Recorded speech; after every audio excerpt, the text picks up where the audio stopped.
हरियाणा की हर अपडेट के लिए बेल आइकन दबाएं और सब्सक्राइब करें STV हरियाणा न्यूज। हरियाणा की हर अपडेट के लिए बेल आइकन दबाएं और सब्सक्राइब करें STV हरियाणा न्यूज।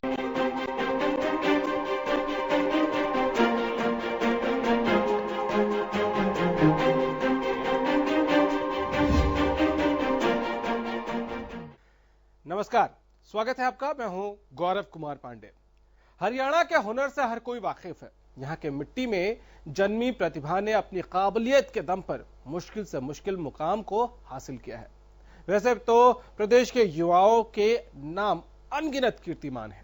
यहां के नौजवान जहां भी जाते हैं अपना लोहा मनवाकर ही दम लेते हैं।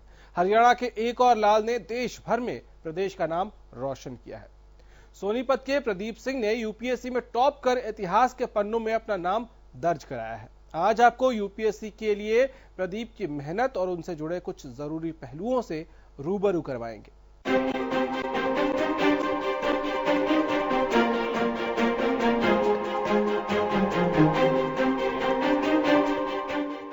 हरियाणा ने हमेशा ही अपने दम पर देश और दुनिया में अपनी अलग पहचान बनाई है। खेल का मैदान हो या फिर सेना, हरियाणा के जांबाजों ने अपनी प्रतिभा से सभी को प्रभावित किया है। ऐसा कोई क्षेत्र नहीं जहां हमारे होनहारों ने अपने हुनर से अपनी काबिलियत के झंडे न गाड़े हों। इसी कड़ी में हरियाणा के एक और लाल ने नया कीर्तिमान रच दिया है। एक किसान के बेटे ने वो कमाल कर दिखाया है जिसके सपने तो सभी देखते हैं, लेकिन सपना पूरा होगा इसकी सिर्फ उम्मीद ही होती है। कहते हैं मन में लगन और कुछ करने का जज्बा हो तो कोई भी काम मुश्किल नहीं होता। इस कहावत को साबित किया है प्रदेश के एक नौजवान ने। जी हाँ, हम बात कर रहे हैं यूपीएससी में टॉप कर इतिहास के पन्नों में अपना नाम दर्ज कराने वाले प्रदीप सिंह की। प्रदीप ने अपनी मेहनत के बल पर जो मुकाम हासिल किया है वहां तक पहुंचना सभी का सपना होता है, लेकिन प्रदीप ने अपने जुनून से इस सपने को हकीकत में बदलने का काम किया है। यूपीएससी में टॉप करने के पीछे प्रदीप के परिश्रम के बारे में जानने से पहले आपको बताते हैं उनके परिवार के बारे में। प्रदीप का जीवन परिचय। प्रदीप सोनीपत के तेवड़ी गांव के रहने वाले हैं। पिता सुखबीर सिंह एक किसान हैं, माताजी गृहिणी हैं। 12वीं क्लास में प्रदीप स्कूल में टॉपर रहे। मूर्थल यूनिवर्सिटी से कंप्यूटर एंड साइंस में बीटेक किया। प्रदीप ने 4 साल इनकम टैक्स में काम किया है। प्रदीप सिंह बताते हैं कि जब उन्होंने यूपीएससी में खुद के टॉप होने के बारे में सुना तो एक बार तो उन्हें यकीन ही नहीं हुआ। सिर्फ प्रदीप ही नहीं, उनको आईएएस बनने के लिए प्रोत्साहित करने वाले पिता सुखबीर सिंह को भी एक बार यकीन नहीं हुआ कि प्रदीप यूपीएससी टॉपर बन गए हैं। मुझे नहीं पता था कि ये एक रैंक आ जाएगा। काफ़ी मेरे लिए अनएक्सपेक्टेड सा है और अच्छा मेरे को काफ़ी लग रहा है। मेरे फैमिली फ्रेंड्स काफ़ी हैप्पी हैं। इससे पहले मैं इनकम टैक्स में जॉब करता था एज इंस्पेक्टर, और लास्ट ईयर मैंने यूपीएससी सिविल सर्विसेज का एग्ज़ाम क्लियर करा था। तो उसके बाद मैंने अभी ज्वाइन करा हुआ है US customs and excise and I am under training at NACEN Faridabad. मेरी लाइफ में मेरे सबसे मेन प्रेरणा स्रोत जो रहे हैं वो मेरे पिताजी रहे हैं। उन्होंने हमेशा हर तरह के मोमेंट में मुझे सपोर्ट करा है, मोटिवेट करा है। एक बार जब मैं जॉब करता था तो मैंने डिसाइड करा कि मेरे से नहीं हो पाएगा ऐसा, मैं नहीं कर पाऊँगा जॉब के साथ तैयारी करते हुए। तो उन्होंने मुझे मोटिवेट करा कि नहीं, अगर जज्बा है तो आप कर सकते हैं और मुझे ये करना है। उन्हीं की प्रेरणा से मैंने दोबारा तैयारी स्टार्ट करी और आज मैं जिस मुकाम पे पहुँचा हूँ पहुँची। उनका सबसे बड़ा हाथ इसमें है। मेरे फैमिली और मेरे फ्रेंड्स हैं, रिलेटिव्स हैं, उनका भी काफ़ी सपोर्ट रहा। तो मैं इसका क्रेडिट इन सबको देना चाहता हूँ। प्रदीप सिंह ने नौकरी के दौरान आईएएस बनने का लक्ष्य बनाया तो एक बार सोचा कि नौकरी छोड़कर तैयारी की जाए, लेकिन परिवार में पहली बार किसी को सरकारी नौकरी मिली थी और आर्थिक स्थिति को देखते हुए नौकरी छोड़ने से परेशानी हो सकती थी। इसीलिए सोचा कि नौकरी करते हुए टाइम मैनेजमेंट कर यूपीएससी की तैयारी हो सकती है और वो सोचकर ही उन्होंने तैयारी शुरू कर दी। प्रदीप का प्रयास हो गए पास। ऑफिस में सुबह 9 से शाम 6 बजे तक काम करते थे। प्रदीप सुबह ऑफिस जाते वक्त पढ़ाई करते थे। लंच में जल्दी खाना खाकर भी पढ़ाई की। ऑफिस में काम जल्दी निपटाकर पढ़ाई की। घर जाते वक्त रास्ते में भी पढ़ाई करते थे।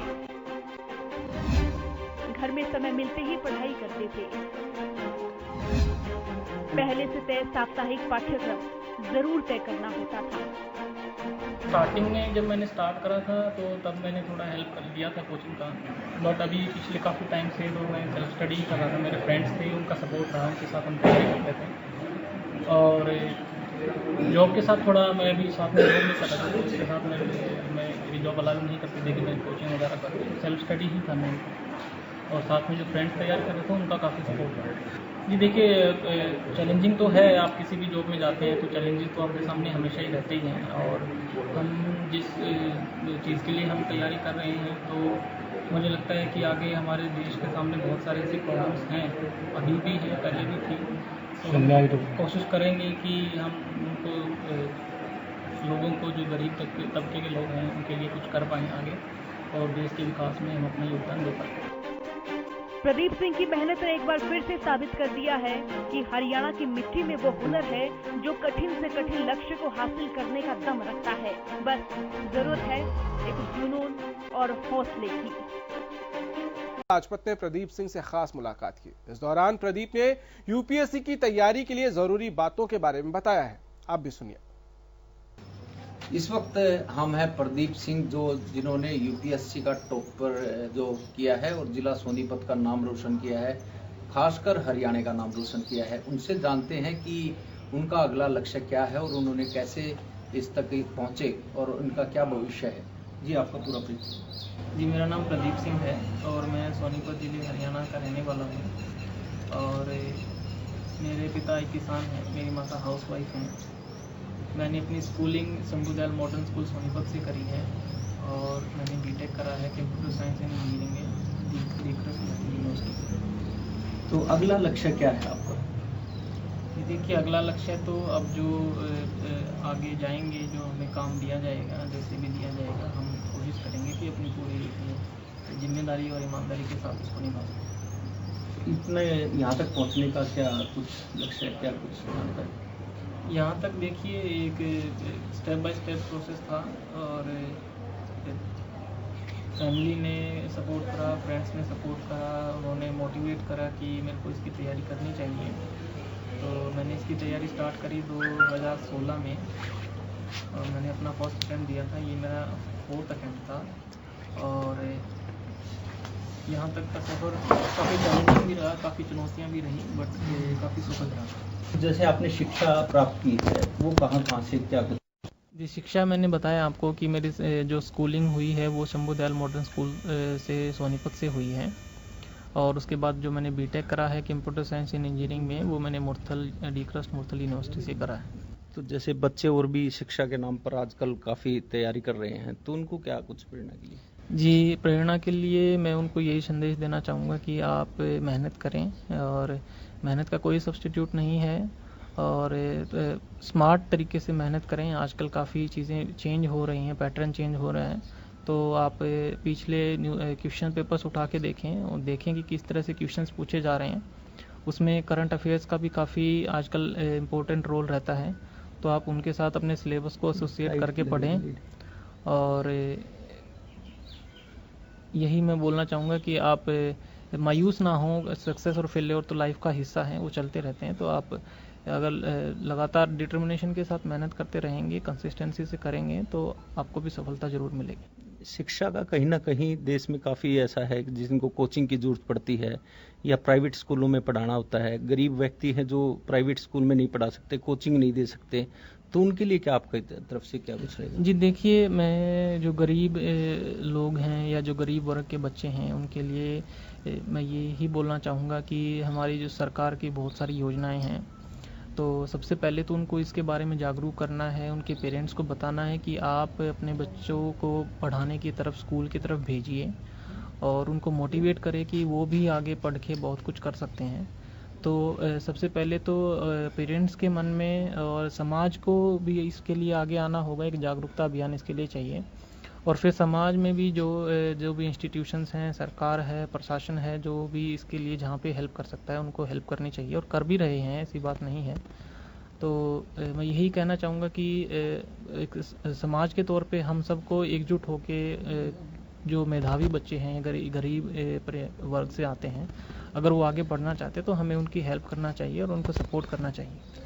तो आपका क्या लक्ष्य रहेगा, कौन सा, क्या अगर आपको पोस्ट मिलती है तो क्या कुछ अहम क्या रहेगा आपका? जी देखिए, लक्ष्य तो यही है कि शिक्षा के क्षेत्र में ही मेरा काम करने का मेन जो मोटिव रहता है, सपना है मेरा कि जो पिछड़े वर्ग के या गरीब बच्चे हैं उनके लिए शिक्षा के क्षेत्र में अच्छा काम किया जाए और उनको सरकार की योजनाओं का पूरा लाभ पहुंचाया जाए, ताकि वो भी मेन स्ट्रीम में आ सकें और समाज के विकास में अपना योगदान दे सकें। सर, आपकी बैकग्राउंड क्या है? जैसे आपके घर वाले हैं, क्या करते हैं, आप क्या करते हैं? जी देखिए, मेरे पिताजी एक किसान हैं, मेरी माताजी हाउसवाइफ हैं और एक मेरे बड़े भैया हैं, वो इंश्योरेंस सेक्टर में सर्वेयर का काम करते हैं। मेरी छोटी सिस्टर है, वो अभी पढ़ाई कर रही हैं और मैं अभी इससे पहले मैं IRS कस्टम्स एंड एक्साइज में मैंने ज्वाइन कर रखा था, अंडर ट्रेनिंग में मैं था और अभी 2019 में काफ़ी अच्छा रहा। अब अगला लक्ष्य है, जैसे लोगों के लिए आपने शिक्षा का कहा, तो और इसके अलावा क्या कुछ ऐसी जो आपकी सोच है कि क्या देश के लिए कर सकते हैं? जी देखिए, ऐसा तो ये एक डे टू डे रूटीन में रहता है। अभी आगे जो जाएंगे, जो जिम्मेदारियां मिलेंगी, जैसा भी काम मिलेगा, हम कोशिश करेंगे कि अपनी पूरी जिम्मेदारी और ईमानदारी के साथ उसको पूरा करें। जैसे आपने बताया कि आपके गांव में जैसे सरपंची का भी चुनाव आपके घर में ही रहा है, आपके दादाजी भी थे, आपके पिताजी भी थे, आपकी दादी भी जी थी, तो उनका सपना था या आपने खुद ही ये सोचा था कि मेरे को यहाँ तक पहुँचना है? जी देखिए, हाँ, कहीं ना कहीं मेरे दादाजी का सपना था कि मैं एक IAS अधिकारी बनूं और अफसर बनूं। तो उन्होंने भी मेरे को, जब मैं छोटा था तो मेरे को बहुत मोटिवेट करते थे वो कि अफसर बनना है, पर शायद मैं बच्चा था, उस चीज़ को मैं इतनी सीरियसली नहीं ले पाया। जब मैं धीरे धीरे आगे पढ़ा और आगे आया तो मुझे धीरे धीरे चीज़ों के बारे में पता चला और मैंने इसके लिए तैयारी स्टार्ट करी और मेरे पिताजी ने इसमें मेरे को बहुत प्रेरणा दी। सरपंची कितने दिन तक की आपने, कौन से गांव में की? जी देखिए, मेरा गांव तेवड़ी गांव है, गन्नौर तहसील पड़ती है हमारी, सोनीपत ज़िले में। और मेरे पिताजी सरपंच रहे हैं, पहले मेरे दादाजी कभी सरपंच रहे थे और उसके बाद फिर मेरी जॉब लगने के बाद हमने छोड़ दिया। कितने साल सरपंची रही? साल तो शायद 2 प्लान 10 साल। अच्छा, तो अब अगला, जैसे आपकी जैसे तैयारियां हो चुकी हैं, आपने कहीं से कोचिंग ली थी या खुद ही घर पे तैयारी की थी? जॉब होते हुए आपने इतना संघर्ष किया, कैसे क्या कुछ? जी देखिए, जॉब के साथ साथ तैयारी करने में थोड़ा टाइम मैनेजमेंट का इशू रहता है हमेशा, तो टाइम का ही मेन प्रॉब्लम रहती थी। उसके लिए मैंने थोड़ा टाइम को मैनेज करने की कोशिश करी और टाइम, जैसे मैं अपना काम निपटा के टाइम बचा के पढ़ने की कोशिश करता था, तो उसके साथ ही मेरा मेन फोकस रहता था कि सिलेबस को मैं जैसे अच्छे से कवर अप कर पाऊँ, तो उसी के साथ मैंने तैयारी की। जैसे UPSC की और भी तैयारी कर रहे हैं, उनको कोचिंग लेनी चाहिए या अपनी खुद ही घर पे तैयारी करनी चाहिए, या आजकल सोशल मीडिया ज़्यादा चल रहा है, उस पर ज़्यादा बच्चे ध्यान देते हैं? जी देखिए, ऐसा कोई हार्ड एंड फास्ट रूल नहीं है कि सिर्फ आपको कोचिंग लेने से ही एग्ज़ाम क्लियर होगा या नहीं होगा। ये आपकी मेहनत पे भी बहुत सारी चीज़ें डिपेंड करती हैं और आपके लक भी कहीं ना कहीं बहुत आपका इसमें एक रोल प्ले करता है। तो मुझे लगता है कि बहुत सारे फैक्टर्स हैं जो इसमें अपना रोल प्ले करते हैं। आप या सेल्फ स्टडी कर रहे हों या कोचिंग ले रहे हों, आपको अपने ऊपर भरोसा रखना बहुत ज़रूरी है। उसके साथ ही आप अपनी तैयारी रखें, अपने आप को मोटिवेट रखें और पॉजिटिव सोच रखें और उसी के साथ अगर मेहनत करते रहेंगे कंसिस्टेंटली तो आपको भी सफलता ज़रूर मिलेगी। तो कहीं ना कहीं बच्चों को सोशल मीडिया से बचना चाहिए ताकि वो पढ़ाई पर, भविष्य पर आगे ध्यान रखें, क्योंकि आजकल जो फ़ोन है उनका काफ़ी यूज़ करते हैं बच्चे।